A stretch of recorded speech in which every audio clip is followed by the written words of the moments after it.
government they're representing. Probably from the Asymmetric Warfare Center. Yeah, probably. Yeah, they had North Carolina plates. Yeah, yeah. And you guys, you and Biggs went to what fort was that? Fort AP Hill. Fort AP Hill. That was in Virginia. Of course, there's a Camp Lejeune in North Carolina. That's a Marine camp. The one in Camp Lejeune is really more of a scenario in a rural setting, whereas the one that's in AP Hill was really more of an urban setting. They had an underground subway, they had a fire department, police department, they had a school, a mosque, a church. They had a lot of different things that you would find in a city, whereas the one that's down in Camp Lejeune is really more of a suburbs and country area with farms and that sort of thing. So they're planning for everything, everywhere. Every contingency, and they really don't like the people out in the rural areas, because those are the people that know how to hunt, that have firearms, that can survive. They've stocked up, they have chickens, they have ways to sustain themselves. They don't need to depend on the government to bring them food or meals. I remember when Hurricane Rita hit the other part of Louisiana. First it was Katrina, then at the end of the summer it was Rita. They had a local church came down, and they had other churches come down. They were feeding people, but also at the Walmart they had the National Guard who was passing out MREs and ice. And you got way better food at the church than you did. And this is the Baptist church, and they had some groups come down from Tennessee. And the people were helping out way better, way more efficiently than the Army groups. The Army groups had longer lines. You had, you just weren't getting the type of service you were seeing from the church groups there. So exactly. My son did a report once comparing two different emergency events in North Carolina and the different ways that the government reacted to it. In one of them, it was a hurricane, and FEMA came in and essentially shut everybody out of their homes, wouldn't let anybody get back to their homes if they weren't on the islands or areas. Okay, it was a total disaster. Nobody could get relief. Nobody could get back to their homes to see what was going on with it. They shut everything down like a police state. In the other situation, you had a tornado come through and demolish a small town. In that situation, the federal government did not get involved. It was local police and state police who came in. What they did was what you would expect for the police to do. That is, they came into the areas where there were power lines down. They kept people away from those areas so nobody got hurt. Right. Other than that, they stayed out of it. They allowed, and you had private companies shipping food in. The distribution centers were the churches. They used the churches as distribution centers. Volunteer businesses sent in food, and the police got out of the way, other than keeping people from getting electrocuted or harmed. That's the way that it should work. That's the way that it does work when you've got people who live in the area who are not trying to take control of everybody else. Vested in keeping people safe. They're like, if I screw up, people are going to either A, vote me out of office or run me out of town. Exactly. When the federal government comes in, they don't have those same restrictions. They don't. They create a gigantic bottleneck because everything has to flow through them. They are the center of the universe. They shut everybody down with a police state, and then all the supplies have to be channeled through this one central location. Right. Centralization doesn't work. It doesn't work whether you're talking about a business or you're talking about any kind of societal thing, and it certainly doesn't work with emergency relief. And that was a great example of it that we saw right there on the coast of North Carolina and then further inland when we had that tornado come through. Yeah, totally amazing. And that's interesting how that works out. When people care about where they live, they don't want to, crap in their backyard. Yes, exactly. They don't want to. They know their neighbors. Yeah. And they're not from outside the area, and they're not on a power trip. That's the key. The people from FEMA, the people that are from outside the area, they're on a power trip. They know better than everybody else. Everything has to come through them, bow down to them, and they just create a bottleneck. Hey, Control Room, are we getting any tweets or anything from anybody? Anybody have any questions of what's going on? What's the social media looking like at this point? My social media person walked out of the room for just break. So somebody come hop on Twitter. Our young Travis here. He's our emissary to the youth of today. So he's good on the social media. And for those of you who don't know, that's Travis Knight, who is David's son. He was with us when about a year ago today we were in Dallas. And you were broadcasting live. Yeah, from here, and you guys were getting, the police were coming after you guys then. It seems like another rainy day. It was cold. Yeah, right. Sort of like the same conditions they're having in Ferguson. What's that? Are you guys talking, or is that just a I was just saying, apparently a Family Dollar, a BP gas station, and Walgreens have been looted, and police attacked been attacked with bricks and bottles. Wow. And where's that coming from? Twitter. Also, the all-seeing St. Twitter Louis eye. PD is saying they are not shooting tear gas. Oh, it there is you go. smoke. Oh, it's just smoke.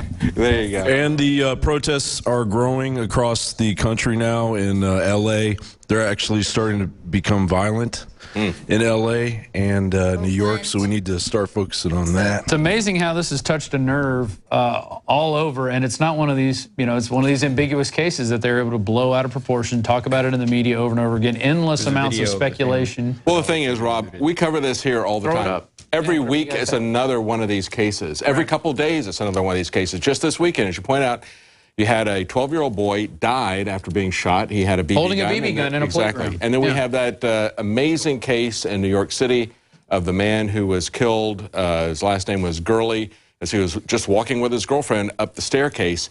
We see this happening over and over again. There is never, and see, this is the thing.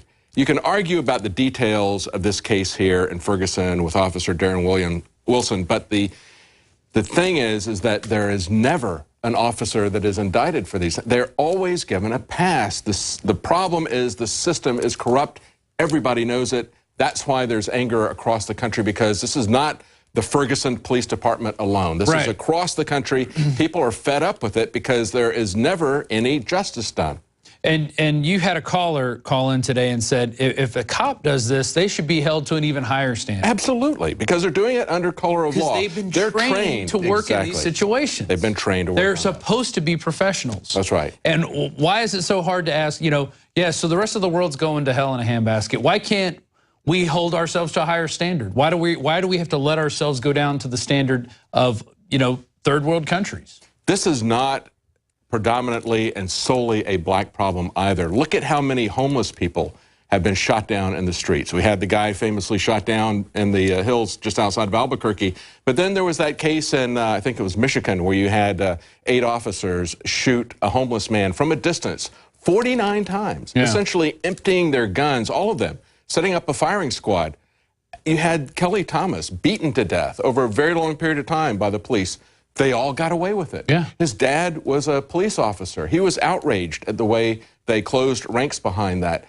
What is going on? What do we do about that? That's the anger. That's the fundamental problem. And it is not something that is just one socioeconomic group, one race. It is a pervasive problem across this country. That's why people are getting angry about this. Something needs to be done. I hate to see people just striking out blindly, throwing bricks and rocks and burning buildings, but there is a lot of anger because nothing is being done. No justice. Yeah, it's literally getting me hot, and I don't know if we could let some of this Ferguson air in here right now. But if someone could come check the temperature and maybe drop it down a few degrees. Maybe it's just all the watching the fires on TV and this police state go out of control, but it really is something else. Do you want to keep going, or do you want to go? We got this report that Joe Biggs filed earlier in the week about the secret army guarding the Missouri courthouse. We can go to that one. Sure, it's up to you. And maybe take a break, and then we'll connect with the guys and see what's going on. And I guess we'll go for another hour till 11, and then the guys are going to be on Ustream, and we'll be back here tomorrow.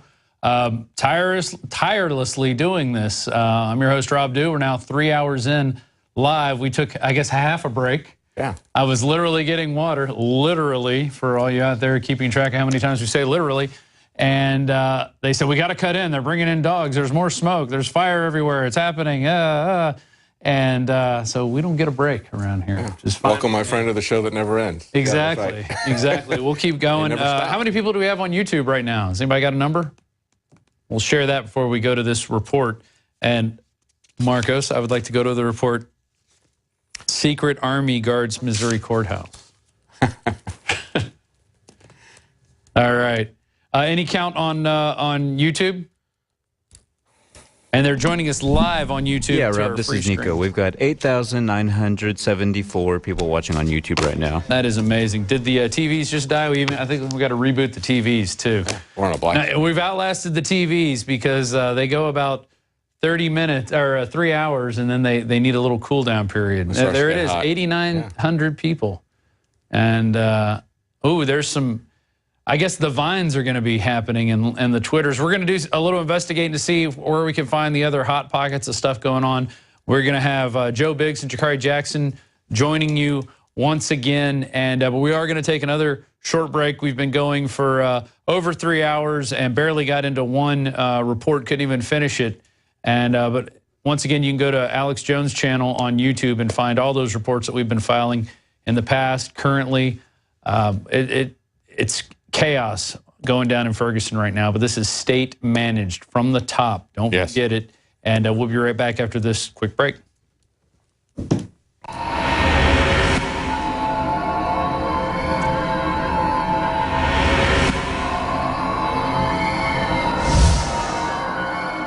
I'm Joe Biggs with INFOWARS.com in Clayton, Missouri. Now, Jakari Jackson and I were just filing a report about how they've been building up defenses, so to say, around the Justice Center, the police department here in the downtown Clayton area. They've pushed barricades back to where you can't get close to the Justice Center. They blocked off the main parking lot area right in front of it. They had police cars blocking the entrances. They had orange cones. They had tape up, and they also had some of the metal barricades as well. Well, we noticed a group of guys standing out there in the parking lot, and I found it quite odd. There were guys in khaki pants wearing the American flag patches. They had the black and white checkered scarves around their neck, like you would see a lot of Iraqi local nationals, Afghani local nationals as wear, a traditional headwear that you would see overseas, and that's something a lot of spec op guys wear as well. I watched the men approach their vehicle after their meeting, and a lot of guys got in the back of the Suburban and inside. They packed up, but when the trunk went down, I saw they had North Carolina plates. Well, in North Carolina, we have Fort Bragg, which is home of the Special Forces, and also Delta Force. These guys look like spec op guys, Delta Force guys. I mean, very built. They all had the beards. They had the American flag. They had the earpieces in. They were all looking around, very suspicious of all the activity in the area. I know everybody remembers the Waco incident that happened back in the 1990s, and these guys resemble a lot of what that is. These guys pulled out. They left in a 3-vehicle convoy. So it's very odd. You know, we know what happened with the Boston bombing, so this is suspicious. You know, just yesterday they're talking about arresting a couple of the new Black Panther Party members of a suspected pipe bombing plot. So tensions are high in this area, and it's something we've got to keep an eye on out here. People on the ground, if you live in this area, just be aware of your surroundings. Watch the people you see. See if anyone's really staring at you or taking photographs. Just be aware of everything that's going on, because I don't know what's going to happen. Everyone out here seems to be preparing for all-out war. The National Guard's coming in mass numbers. The FBI has sent out another 100 agents, so it is crazy right now. Continue watching our reports at INFOWARS.com, Real Alex Jones YouTube, and the Alex Jones Twitter. Once again, I'm Joe Biggs with INFOWARS.com.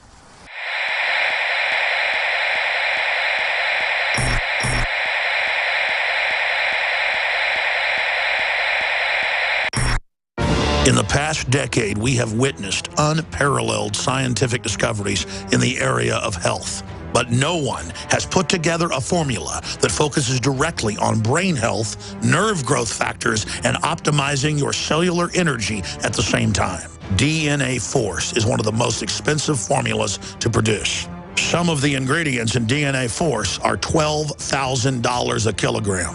We are using the coveted, patented, only American source of PQQ, CoQ10, and more. You want the best that's out there at the lowest price anywhere? Well, we're bringing you a total win-win. The ultimate value, cutting-edge, trailblazing game changer that also supports the info war. We have produced a limited run of DNA Force, and it will take up to 12 weeks to produce more once we sell out. Secure your DNA Force today at InfoWarsLife.com or call toll-free 888-253-3139. DNA Force from InfoWars Life.